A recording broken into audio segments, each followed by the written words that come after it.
FMC Fast Chat takes you inside the news so you can be in the know in 30 minutes.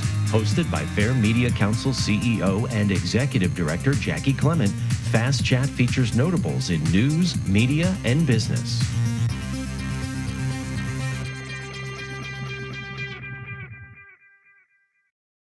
We'll be discussing polarization and conflict resolution with the expert on the topic, Dr. Peter Coleman from Columbia University. Peter's joining us right now. Thanks so much for being with us, Peter. My pleasure. Thank you. There's just so much talk about polarization today, whether it's polarization in the news or society. We can't get away from the topic. So I'm really excited to be able to talk to you today to find out, really, how does this happen? Is it really easy to get people to polarize? Yeah, it's a good question. I mean, so polarization itself, in a two-party system like we have in the US is not a bad thing. It's a good thing. It's a necessary thing because you want to have well-informed, passionate people on different sides of an issue or a policy kind of, conflicting with each other and pushing us forward. What we're in now is something I call a period of toxic polarization, which is kind of a qualitatively different kind of dynamic. Polarization is just something that happens in science. It's happened when groups move away from each other on attitudes or on beliefs or on feeling about each other. But we are in a period that is really about a almost 60-year trajectory of increasing contempt for the other side, love for our side, vilification for the other, misperception of where the other side is. So we're stuck in a pattern that is a bit of a runaway train. And so this is a different kind of thing than typical polarization, again, which is sort of more extreme differences on issues. This is to a place where we start to refuse to talk to the other side. We physically move away from the other side. Again, we feel this anger and contempt. A majority of Americans over 65 believe that members of the opposite political party are the biggest threat to our country and to democracy, more so than climate change and guns and, Black Lives Matter or social or racial injustice. It's them. And this is a concern because it leads to events like January 6th, to violent events like that. So this is a bad time. And you ask about, how do we get here? Yeah. That's part of what the first chapter to my book is about. And it really just, what I argue is that it's not one thing, right? It's a combination of things that have happened over time. Some major things like the algorithms on social media platforms and the internet, which tend to kind of, sort us into different camps. Yeah. The entertainmentization and politicization of news, of mainstream news, so that you have, this wider gap between what are considered facts and truth on either side. These are major structural factors that have changed us. But there are other, political factors, gerrymandering and, more extremism in the political party process. And so there are a variety of things that have sort of, basically feed each other. They kind of start to create these feedback loops that create a storm that pulls us apart. So it's not any one thing. It's how a combination of forces over time are leading to this place where we see them as a clear and present danger to democracy, and that's where we are today. Okay, because so much of it seems to be focused on blaming 24-hour news. Yeah. And while that may be a part of it, how much can we really blame them?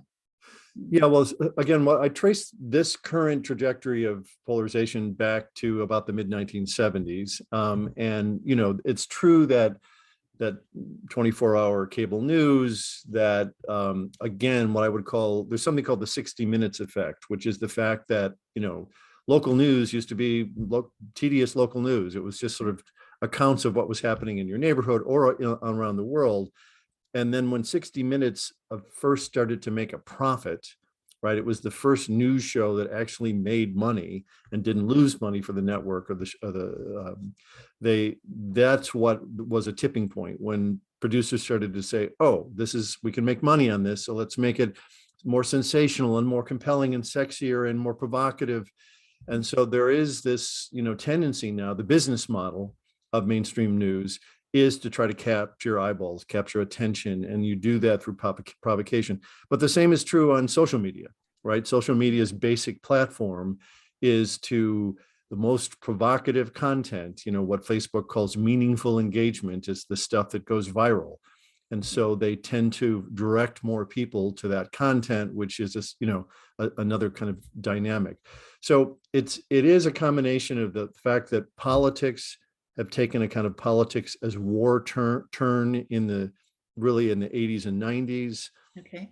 That media and social media are these major accelerants of polarization. But then it trickles all the way down because, half of Americans have experienced political divides within their family. Mm-hmm. So that means that we're becoming alienated from those that we grow up with and love. And so, it's not just top down in terms of these major structures. It's the attitudes of Americans that where we start to feel that they're a danger to us, and we, either avoid them or worse. Okay. Is there something inherent in our nature that makes us want to choose sides? Yeah, there is. I mean, yes and no. I mean, the truth is humans are collectivists. We started, in hunter-gatherer groups walking around the Sahel gathering food, and we needed each other. Everybody needed each other. We have a profound need for others. But it's true that at some point, we started to have these kind of groups. And once we started to stop moving around and collect stuff, then we wanted more stuff for our group than their group. And there is something just in brain science that tells us that, threatening images of an outgroup, someone that is different from us or that we're unfamiliar with, it does trigger our amygdala, which is, basically our fear center in our brain. And so we do have a tendency, which is a kind of survival mechanism, an evolutionary mechanism, when we see members of outgroups to sort of have that triggered, that sense of fear or threat. But it's quickly overcome if we realize, oh, that's my neighbor, or oh, that's my friend, or it's somebody I work with, or they're on my baseball team, whatever it is, those things quickly are mitigated. So we have both tendencies to move toward people and then move away or against people. We have all three tendencies. The question is, what are the kind of social conditions that we live in, right? But yes, I will say that the business models of media, of social media, of politics, and of other areas of business know that low-hanging fruit is fear and threat. And if you can get people outraged, there is recent research, neuroscience research, that shows us that when people feel a sense of outrage or a taste of possible retaliation, it triggers pleasure centers in our brain, which are the same centers that are triggered by narcotics or heroin. So there is an addictive quality to this taste of outrage that we get 100 times a day on social media, on mainstream media, from the people we talk to in our clans, right, that aren't from the other side. So we're constantly being stimulated and addicted to these kinds of outrage dynamics. And some of that is intentional. Some of that's being done. It's like baked into the business model of these media companies. Okay. So now, is there any time in history where you can compare where we are right now, or has technology kind of blown us out of the water and put us in a new spot?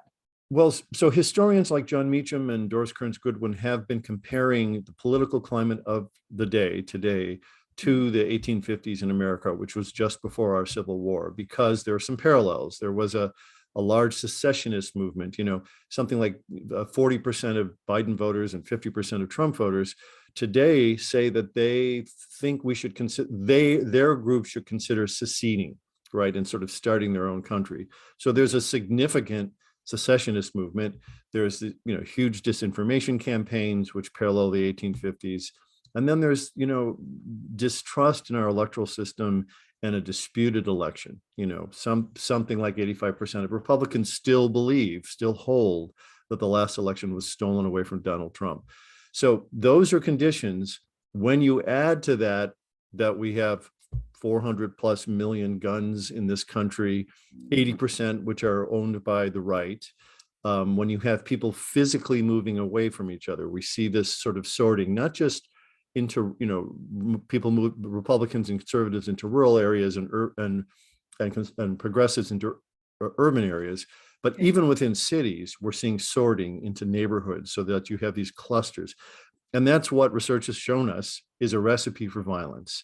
When you have large groups of people that live near each other but have very little contact, when there is a dispute between them, it's much easier to escalate and vilify the other and move into violence.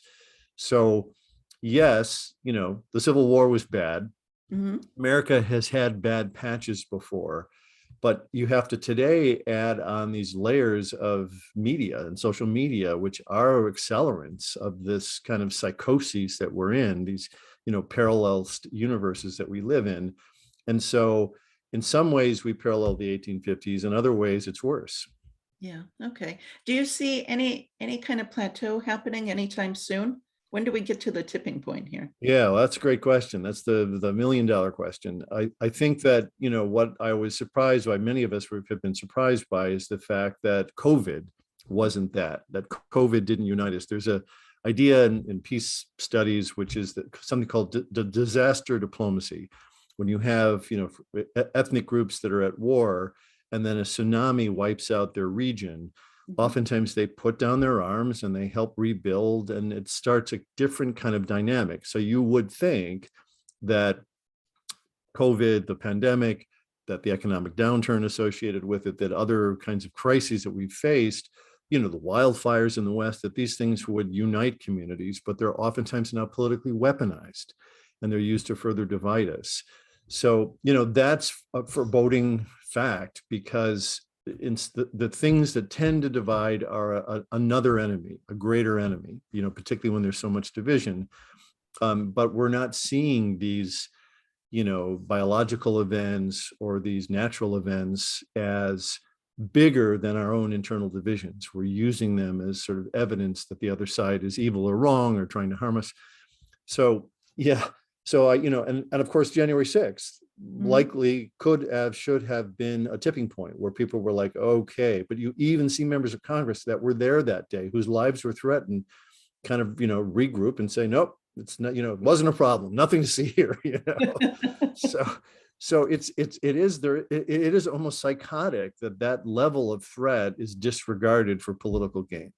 So yeah, I think we're, hopefully nearing a tipping point. It may have to get worse before it gets better, but it's hard to know what that looks like. There are scenarios that people like Robert Keegan have been painting about the next election, whatever happens, being contested by armed groups. So, that would be horrible. It would be horrible for our economy. It would be horrible for, human life and misery. It would be horrible. And once you tip into violence at that level, it's much, much more difficult to put things back together. So that's one of the reasons I wrote this book.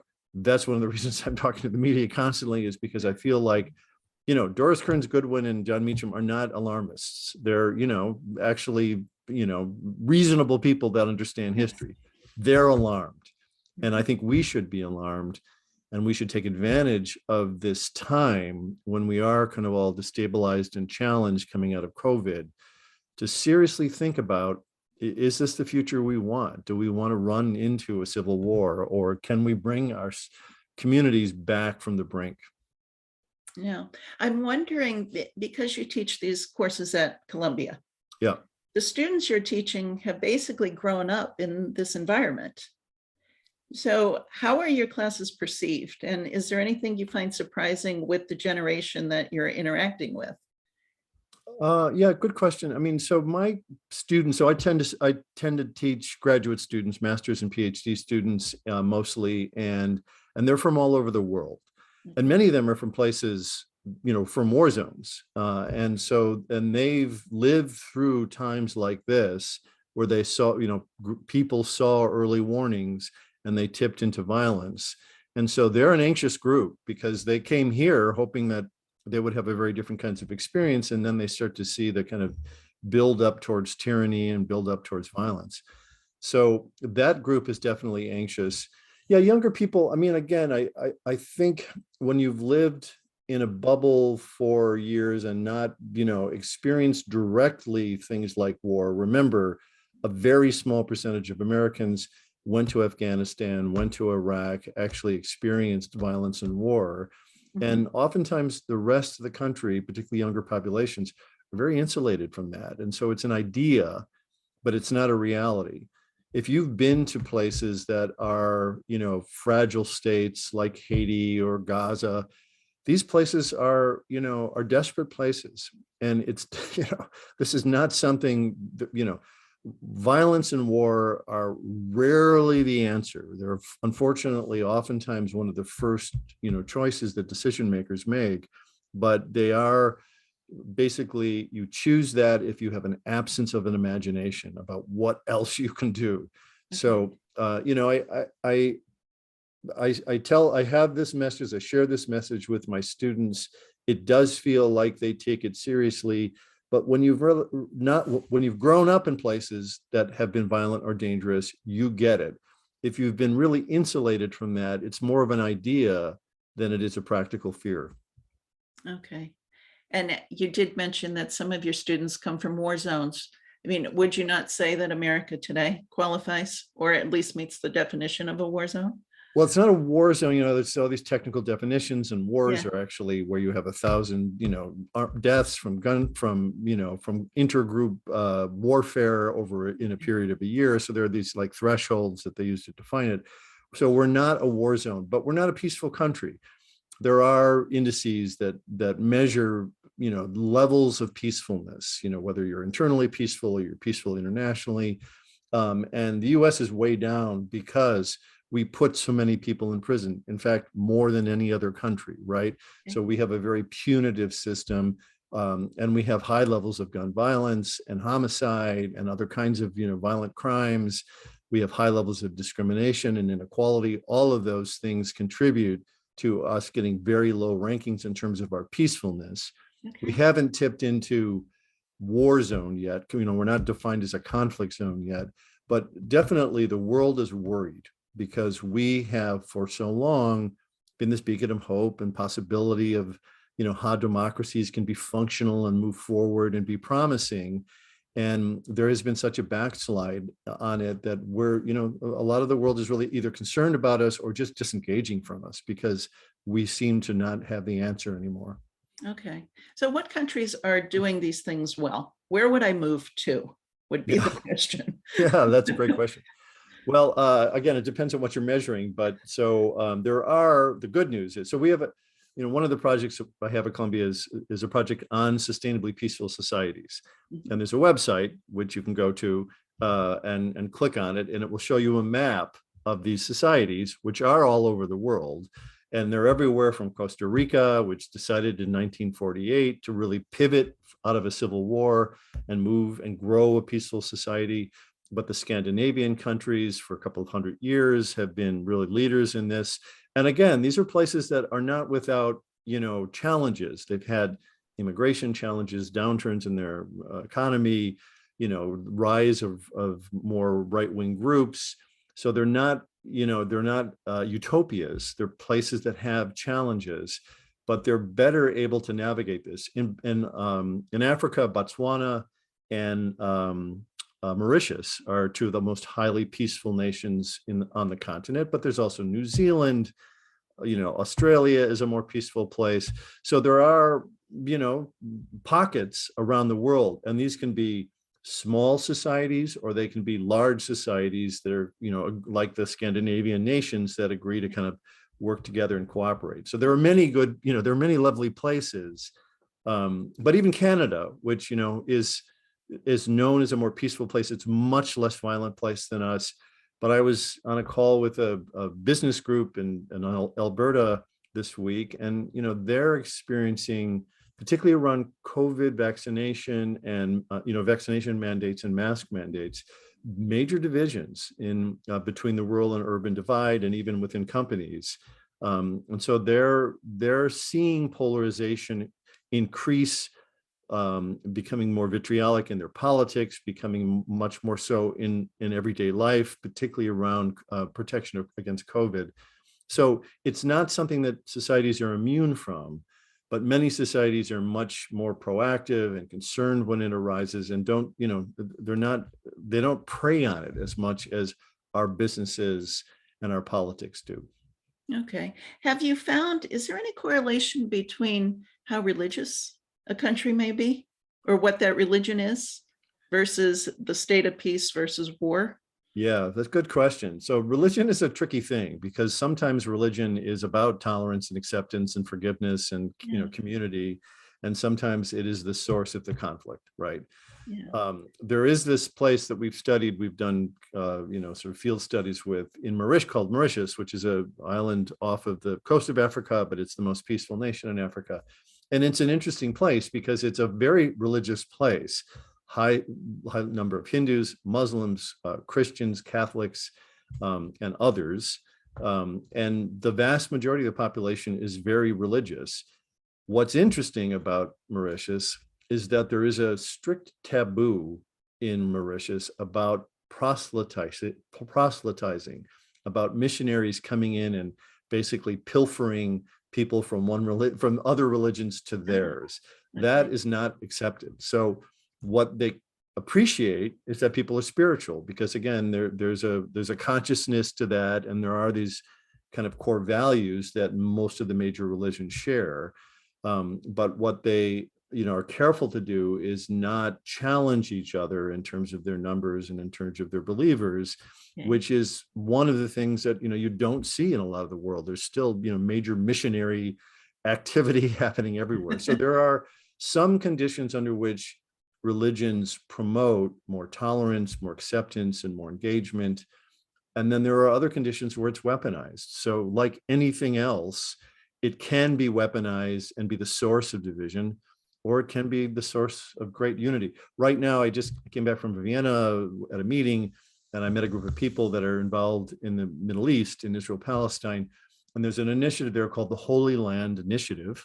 Okay. And this came up because of the Oslo Accords, and the Oslo Accords were very secular and they didn't involve religious leaders, which was one of the reasons why it failed so abysmally. So these are major high-level religious leaders that have come together and are really, working as a group to try to head off crises when they pop up, but B, really start to think about in the Holy Lands, which it's, the three major religions are sort of focused there.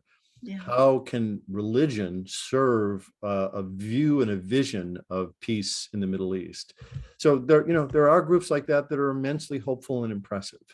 And then, as you know, there are groups that use division to divide. Use religion to divide, right? Right.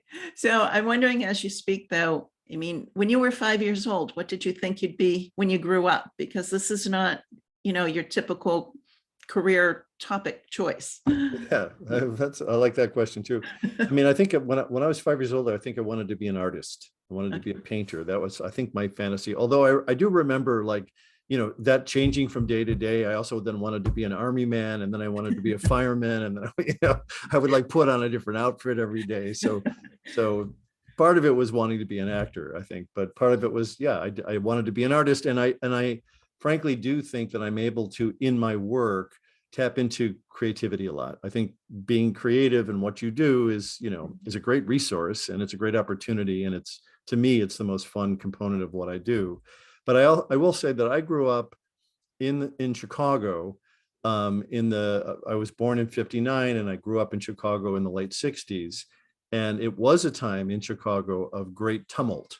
There were violent marches, protests. The Chicago 1968 Democratic Convention was there, and the mayor sent in troops to fight the protesters, and there was a big anti-establishment movement, and then Martin Luther King came there at some point and was organizing nonviolently. So there was a lot happening on the streets when I was 8 years old, and I was mindful of it. I had siblings that were 10 years older than I. They were involved in some of that activity. So it definitely was a time of like, this is not, I was not in a bubble. I was living in a world that was really sort of, on edge.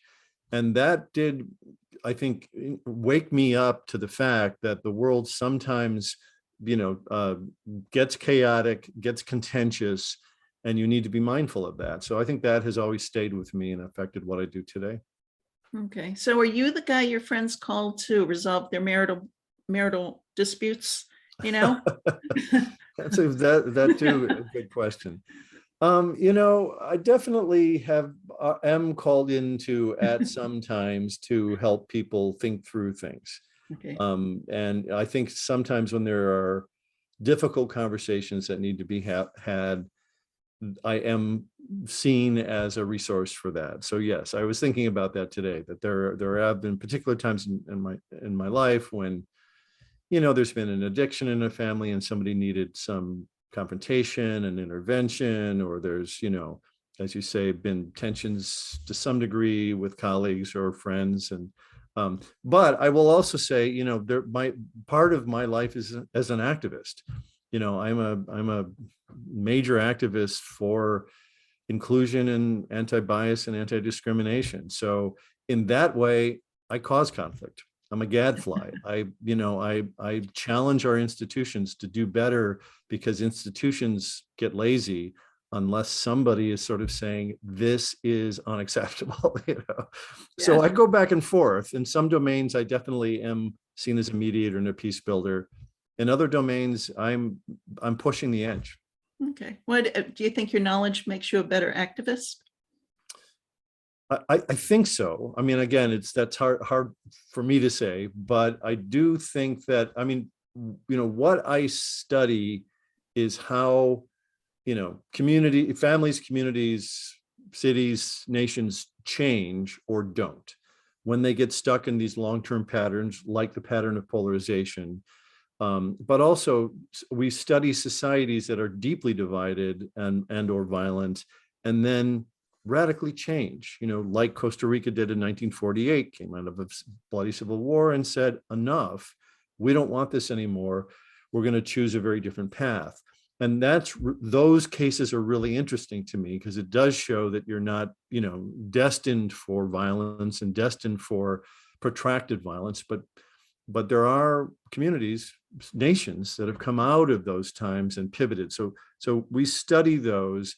And so part of what I think about is how do systems either stabilize or how do they change? So we study long-term divided societies and when they change, and we study sustainably peaceful societies that are robust and resilient and somehow are able to maintain that. I'm interested in both. And so my knowledge of change, social change, when it does happen, when it doesn't happen, definitely, I think, contributes to my work as an activist. So what is it that you think needs to happen to get America out of this toxic period? How will that change? Well, so the good news that I talk about in the book is that, there are 2 or 3 conditions that help societies change. One is that you need to have a lot of miserable people. You need to have an exhausted group in the middle that is fed up, doesn't want the dysfunction anymore, doesn't want the fight anymore, really wants to figure out another way. So if you have that, and you have people that see it, that's on the left and the right, and we do have that. I dedicate this book to the 86% of Americans that a group called More in Common refer to as the exhausted middle majority. We're just done with the vitriol and the dysfunction and the stalemates. It's like, come on, America, let's go, And so that group, I think, is ready for some kind of change. It's also true that when there are big destabilizing periods, when some kind of shocks happen to systems like COVID, like racial, the spike in racial injustice, or at least the spike in awareness of racial injustice, economic downturns. At times like this, when people and families and communities are destabilized, it is a ripe time for people to make new decisions. So we see this, there are 5 million people a month that are choosing to change careers, saying, I don't want this work anymore. I want to do something either more meaningful or more lucrative, whatever, but really stopping and asking themselves that question. And this has been happening for months. So there is a time of instability, which can be an opportune time to re-examine our assumptions. But the third condition is critical, which is that you need to know what to do.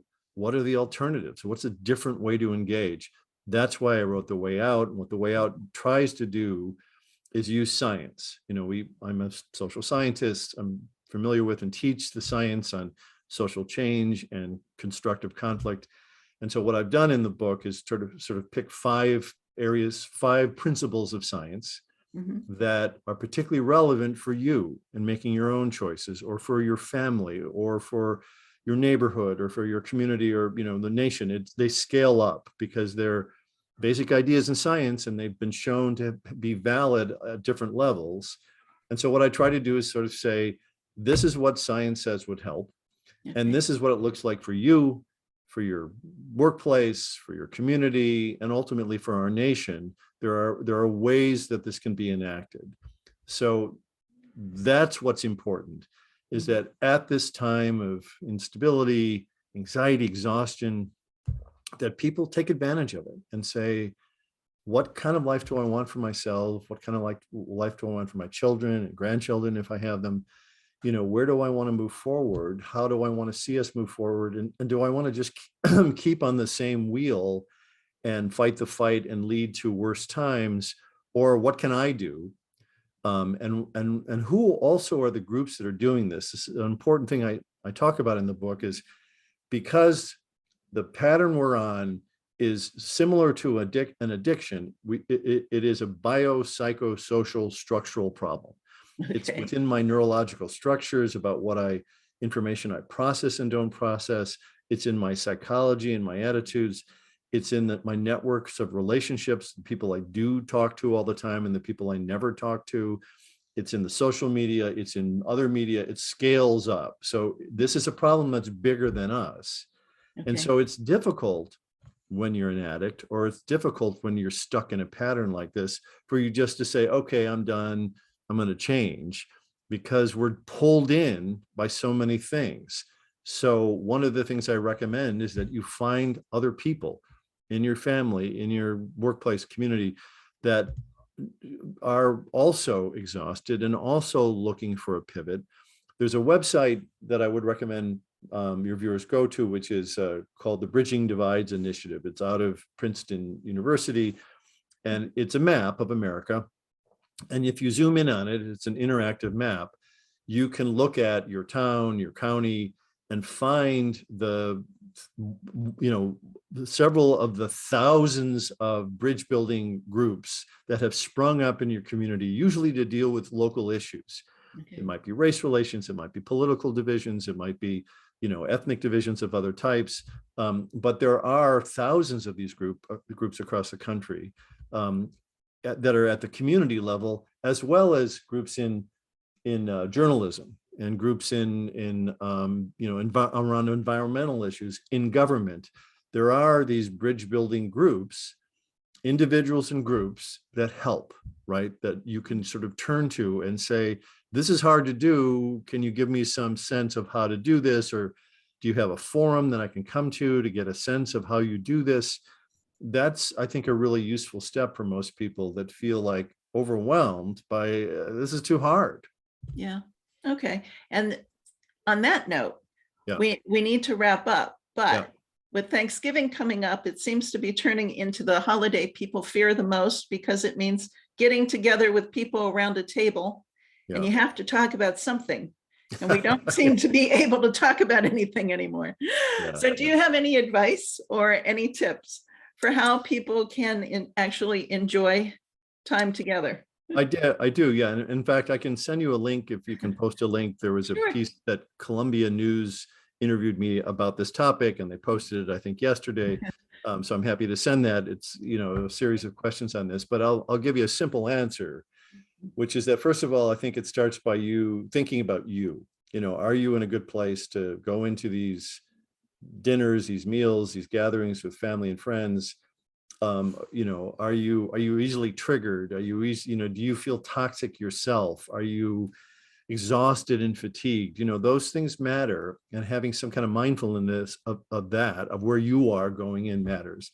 But then the critical question is, if you have a brother-in-law who is always political and in your face and triggers things, and they tend to go poorly, then the question is, well, what do you want to happen?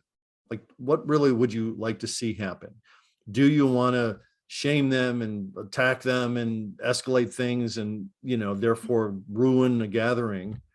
Or do you want to not do that at Thanksgiving? And in which case I would reach out to them beforehand and say, look, John, you and I do this every time we get together. Yeah. Maybe we won't do that this year. Maybe on Friday, you and I will go for a walk. And we'll go for a walk outside together, which is one of the chapters in my book is the value of actually walking with political opponents outside, side by side. There's a neurological shift that happens to people when they move together. And it gives you a little bit of a connection that can help you have better conversations. So that's a recommendation I would make is if you're anticipating that, try to not do it and ruin everybody else's Thanksgiving, but try to find a way and a time to do it that can be constructive and useful for your relationship with the other and for the whole family. The Fair Media Council is a 501c3 nonprofit organization advocating for quality news and working to create a media-savvy society. For more information about the Fair Media Council and upcoming Fast Chat shows, check out fairmediacouncil.org.